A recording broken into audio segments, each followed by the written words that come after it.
Good morning. This is Father Stephen Kelly from St. John's Church in Detroit, and we're continuing our series of daily morning meditations where we generally look at one or another of the lessons that are assigned for morning or evening prayer, what is known as the daily office lectionary. Today is Monday. It's Monday after Trinity Sunday, and so we're going to go ahead and start. The lectionary starts off a new set of readings for us. We begin the beginning of the prophet Ezra and the beginning of the Gospel of St. Luke. So we kind of start over with a reset as we begin a new church season. Trinity Tide. Luke chapter 1, beginning at the first verse. For as much as many have taken in hand to set forth in order a declaration of those things which are most surely believed among us, even as they delivered them unto us, which from the beginning were eyewitnesses and ministers of the word, it seemed good to me also, having had perfect understanding of all things from the very first, to write unto thee in order, most excellent Theophilus, that thou mightest know the certainty of those things wherein thou hast been instructed. There was in the days of Herod, the king of Judea, a certain priest named Zacharias of the course of Abiah, and his wife was of the daughters of Aaron, and her name was Elizabeth. And they were both righteous before God, walking in all the commandments and ordinances of the Lord, blameless. And they had no child, because Elizabeth was barren. And when they both were now well stricken in years, it came to pass that while he executed the priest's office before God in the order of his course, according to the custom of the priest's office, his lot was to burn incense when he went into the temple of the Lord.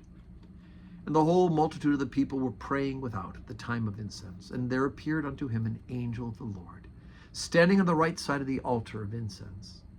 And when Zacharias saw him, he was troubled, and fear fell upon him.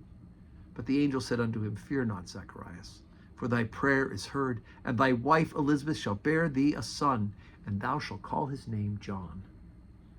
And thou shalt have joy and gladness, and many shall rejoice at his birth. For he shall be great in the sight of the Lord, and he shall drink neither wine nor strong drink. And he shall be filled with the Holy Ghost, even from his mother's womb.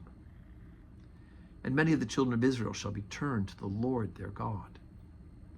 And he shall go before him in the spirit and the power of Elias, to turn the hearts of the fathers to the children, and the disobedient to the wisdom of the just, and to make ready a people prepared for the Lord. And Zacharias said unto the angel, Whereby shall I know this? For I am an old man, and my wife well stricken in years.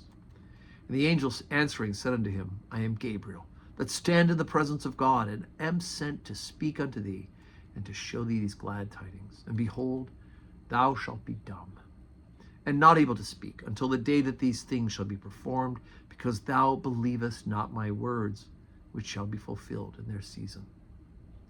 And the people waited for Zacharias, and marveled that he tarried so long in the temple. And when he came out, he could not speak unto them, and they perceived that he had seen a vision in the temple. For he beckoned to them, and remained speechless.